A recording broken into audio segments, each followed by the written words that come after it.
Hello everyone, मैं हूं Shashank. Welcome to my channel SK tutors. तो स्टार्ट करते हैं आज अपना सेकंड पार्ट चैप्टर नंबर 7 का, aggregate demand and related concepts का। फर्स्ट पार्ट में इस चैप्टर का बना चुका हूं। उसमें हम लोगों ने डिस्कस किया था कि हमारा एग्रीगेट डिमांड क्या होता है, उसके कंपोनेंट्स क्या होते हैं, एग्रीगेट सप्लाई क्या होता है, दोनों के ग्राफ्स कैसे बनते हैं।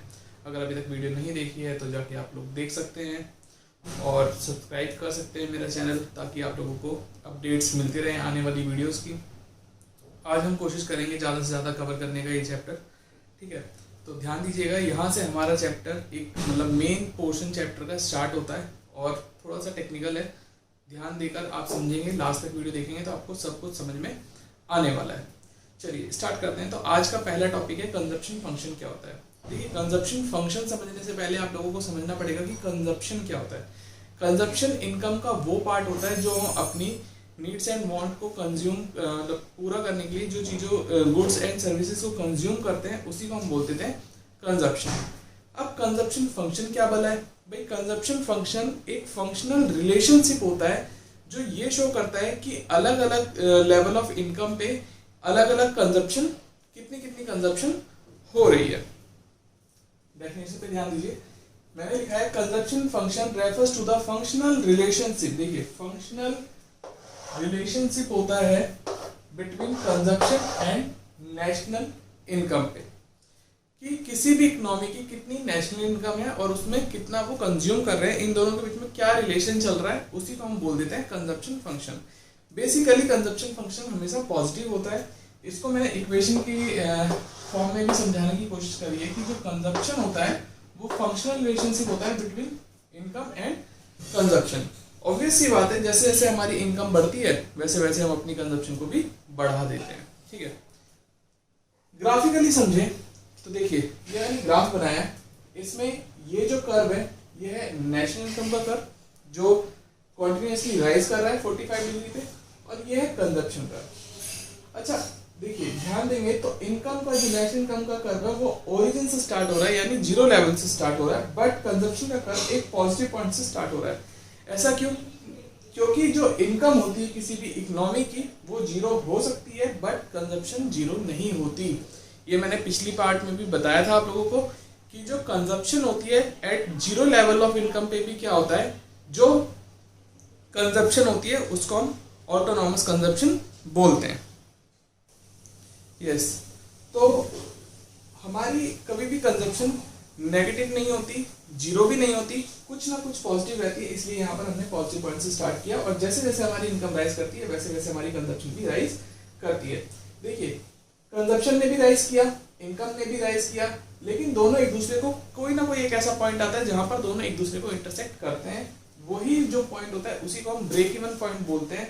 ब्रेक इवन पॉइंट वो पॉइंट होता है जहां पर इनकम या कह सकते हैं नेशनल इनकम टोटल कंजप्शन के इक्वल होती है। भाई जितनी इनकम मान लेते हैं 100 करोड़ की इनकम है, 100 करोड़ की कंजप्शन हो गई, वहां ब्रेक इवन है, ना तो वहां सेविंग्स होंगी ना डिसेविंग्स होंगी, उसी को हम ब्रेक इवन बोलते हैं। देखिए, और जो इससे पहले वाला पोर्शन है यहाँ पर क्या शो कर रहा है कि इनकम हमारी कम है एंड कंजप्शन ज्यादा है। तो इस पोर्शन में क्या होता है, डिस सेविंग्स होती है, यानी जो हमारी सेविंग्स है वो खर्च होती है, और ये वाला जो पोर्शन है यहाँ पर हमारी इनकम ज्यादा हो जाती है और कंजप्शन कम, तो ये पोर्शन सेविंग्स का होता है। ऑब्वियस ही बात है ना, आप इनकम ज्यादा कर रहे हैं और कंजप्शन कम कर रहे हैं तो सेविंग्स आपकी होंगी ही होंगी, ठीक है। इस ग्राफ को वैसे मैंने आपको सारे ऑब्जर्वेशंस बता दिए हैं इस ग्राफ में जो भी हैं, बट मैंने इनको समझाने के लिए यहाँ पॉइंट वाइज पॉइंट भी लिखा है कि क्या ऑब्जर्वेशन है इस ग्राफ के। सबसे पहले क्या है कि स्टार्टिंग पॉइंट जो है कंजप्शन कर्व का एक पॉजिटिव पॉइंट होता है वाई एक्सिस पे। स्लोप जो होता है कंजप्शन कर्व का वो पॉजिटिवली स्लोप्ड होता है क्योंकि कंजप्शन राइज करती है इनकम के साथ। इनकम जो होती है अगर कंजप्शन से कम होती है तो वहां पर डिस सेविंग्स होती हैं।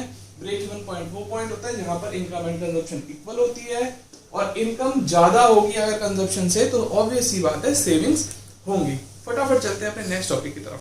यस, तो नेक्स्ट टॉपिक है हमारा एमपीसी। एमपीसी का मतलब होता है marginal propensity to consume. Marginal propensity to consume जो होता है, देखिए मार्जिनल आपने जहां भी देखा है उसका मतलब होता है चेंज। मार्जिन में या मार्जिनल यूटिलिटी में पढ़ो आप या कहीं भी पढ़ो, मार्जिन का मतलब होता है जो चेंज आता है, ठीक है। तो जैसे कि एवरेज प्रोपेंसिटी टू कंज्यूम में हमने सीखा था, सीधा सीधा क्या होता है कि कंजप्शन एंड इनकम का जो रेशो होता है वो एवरेज प्रोपेंसिटी टू कंज्यूम होता है, लेकिन मार्जिन में क्या होता है, change in consumption due to change in income. Income में चेंज होने की वजह से जब कंजप्शन में कितना चेंज आया वही रेशियो जो शो करता है उसी को हम बोलते हैं marginal propensity to consume. Definition भी ये लिखी है, it refers to the ratio of change in consumption expenditure, कि कंजप्शन एक्सपेंडिचर में कितना चेंज आया है, to change in total income, total income में चेंज होने की वजह से कंजप्शन एक्सपेंडिचर में कितना चेंज आया है। तो देखिए एमपीसी का फॉर्मूला भी यही है, delta C upon delta Y. देखिए इसका मतलब होता है डेल्टा, और डेल्टा का मतलब ही होता है चेंज इन। तो change in consumption due to change in income का जो रेशो होता है वो शो करता है एमपीसी। एमपीसी में क्या इंपॉर्टेंट पॉइंट्स हैं, वैल्यू जो होती है एमपीसी की वो हमेशा 0 से 1 के बीच में ही वेरी करेगी, 0 से कम क्यों नहीं जाएगी। देखिए अगर इनकम में चेंज हो रहा है, इनकम बढ़ेगी तो कंजप्शन भी बढ़ेगी, ये हमने अपने किस में सीखा है, कंजप्शन फंक्शन में। तो जब अगर इनकम में चेंज आया है तो कंजप्शन में कुछ ना कुछ पॉजिटिव चेंज ही आएगा। ऐसा तो होगा नहीं कि इनकम बढ़ने से हमारी कंजप्शन कम हो जाएगी, तो हमेशा पॉजिटिव चेंज ही आएगा, इसलिए 0 से वैल्यू ऊपर ही जाएगी, नेगेटिव की तरफ कभी भी आना इम्पॉसिबल है। और 1 से ज्यादा क्यों नहीं जा सकती। देखिए मैं एक एग्जांपल लेके आपको समझाता हूँ। एमपीसी का फॉर्मूला मैंने आप लोगों को बताया कि जो चेंज इन कंजप्शन होता है due to change in income, 1 से ज्यादा जाने के लिए हमें ऊपर की वैल्यू ज्यादा चाहिए, ठीक है ना। अब ऊपर की वैल्यू का ज्यादा होने का मतलब है कि चेंज इन कंजप्शन ज्यादा हो। मान लेते हैं हमारी इनकम में चेंज आया 100 करोड़ का, तो क्या ऐसा हो सकता है कि हमारी कंजप्शन में चेंज आ जाए 150 करोड़ का। ऐसा तो नहीं हो सकता कि भाई पहले कुछ ना कुछ कंजप्शन हो रही है ऑलरेडी, और इनकम में चेंज होने की वजह से जो कंजप्शन में चेंज आएगा वो चेंज इन इनकम से कम ही होगा या उसके बराबर होगा। ज्यादा से ज्यादा यही तो हो सकता है कि 100 करोड़ की इनकम में चेंज आया है तो कंजप्शन में भी 100 करोड़ की चेंज आ जाएगा। ऐसा तो नहीं होगा 200 करोड़ की कंजप्शन में चेंज आ जाएगा। तो ये वैल्यू हमेशा क्या होगी, 100 से छोटी ही होगी, 100 से बड़ी नहीं होगी या इक्वल होगी 100 के। तो इसलिए जो वैल्यू आएगी एमपीसी की वो हमेशा 0 और 1 के बीच में ही वेरी करेगी, 1 से ऊपर नहीं जा सकती एंड 0 से नीचे नहीं आ सकती। MPC of poor is more than that of rich, इसका मतलब जो होता है कि जो पुअर की एमपीसी होती है, पुअर की मार्जिनल प्रोपेंसिटी टू कंजप्शन जो होती है वो हमेशा ज्यादा होती है रिच के कंपैरिजन में। ऐसा क्यों कहा मैंने। देखिए जो रिच होता है ना, जो इंसान रिच होगा या जो इकोनॉमी रिच होगी ना, वो अपने ऑप्टिमम लेवल पे पहले ही होगी, यानी उसने जो कंजप्शन करना होगा उसकी कंजप्शन उतनी चल रही होगी। अगर उसकी इनकम में कुछ चेंज हो भी जाता है तो कंजप्शन में कोई बहुत मेजर डिफरेंस नहीं आएगा, क्योंकि पहले ही वो ऑप्टिमम कंजप्शन कर रहे हैं ऑलरेडी, ठीक है। तो कंजप्शन में चेंज आएगा लेकिन ज्यादा फर्क नहीं आएगा। लेकिन यही चीज अगर किसी पुअर इकोनॉमी या पुअर इंसान के देख लें, जैसे मान लेते हैं कोई लेबर है या कोई पुअर आदमी है, वो 5,000 10,000 रुपए इनकम कर रहा है और जैसे तैसे वो अपना सर्वाइवल ही कर पा रहा है, ठीक है। अगर उसकी इनकम 10% 20% बढ़ जाती है, या मान लेते हैं 10,000 से 15,000 हो जाती है, तो वो अपनी कंजप्शन बढ़ा देगा, क्योंकि वो जैसे तैसे सर्वाइव कर रहा था, अब वो थोड़ी थोड़ी और जो नीड्स की सामान है वो लेने लगेगा। ऐसा नहीं है कि वो अभी भी कुछ ज्यादा सेव करने लगेगा, ठीक है ना।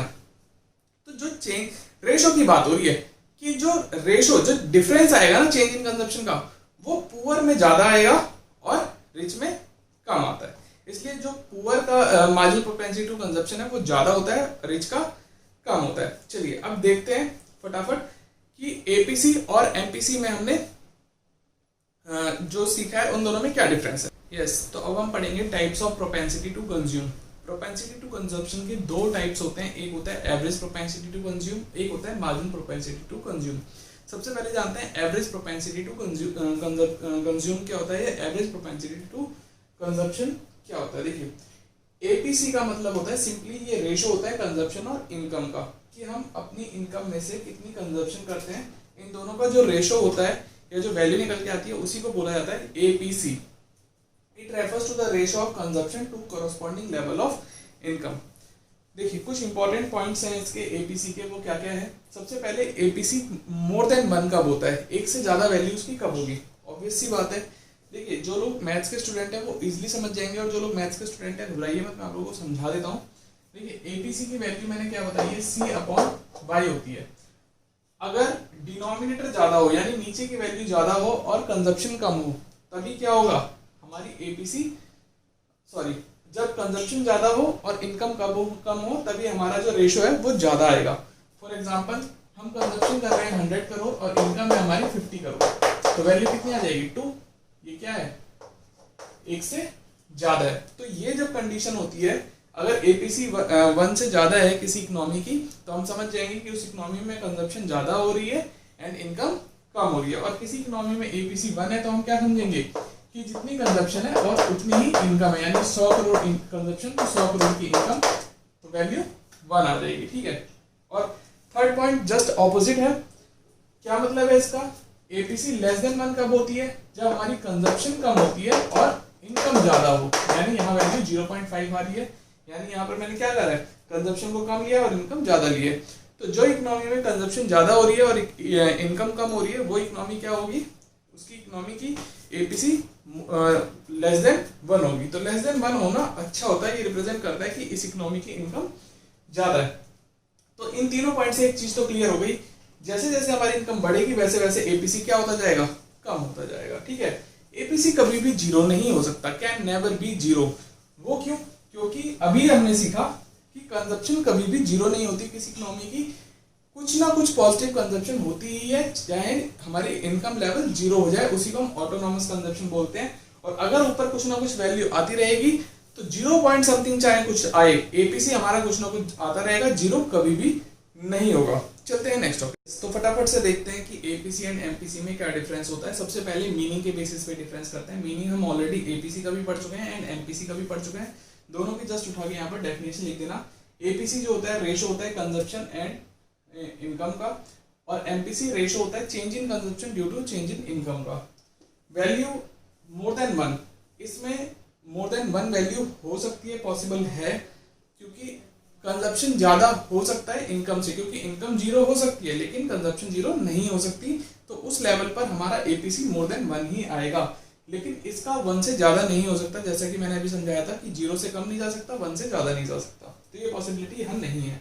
Response to change in income, income में चेंज होने की वजह से इन रेशोज में क्या रिस्पॉन्स आता है। सबसे पहले इनकम जब राइज करती है तो एपीसी फॉल करता है, इसमें भी सेम चीज है, जब इनकम राइज करेगी तो एमपीसी फॉल होगा, लेकिन जो रेट होगा ना फॉल होने का वो एमपीसी से कम होगा एपीसी में, और एमपीसी में ज्यादा होगा एपीसी में। डिफरेंस समझ में आ गया, जो रेट ऑफ फॉल होगा वो इसमें ज्यादा होगा, इसमें कम होगा, यानी एपीसी में जो रेट ऑफ फॉल होता है वो कम होता है, एमपीसी में ज्यादा होता है। फॉर्मूला लिख देना, एपीसी का फॉर्मूला कंजप्शन अपॉन इनकम होता है एंड एमपीसी का formula change in consumption upon change in income होता है। तो जल्दी से खत्म करते हैं आज की यहीं पर इस वीडियो को, मिलते हैं ऐसे ही किसी नेक्स्ट पार्ट में, आपको जल्दी से आने वाला है नेक्स्ट पार्ट। तो प्लीज सब्सक्राइब करिए अगर नहीं करा है तो, अगर सब्सक्राइब कर दिया तो बेल आइकन दबा दीजिए, जैसे ही मैं वीडियो अपलोड करूंगा आप लोगों को नोटिफिकेशन मिल जाएगी और आप मिस नहीं करेंगे। Thank you for being part of this video.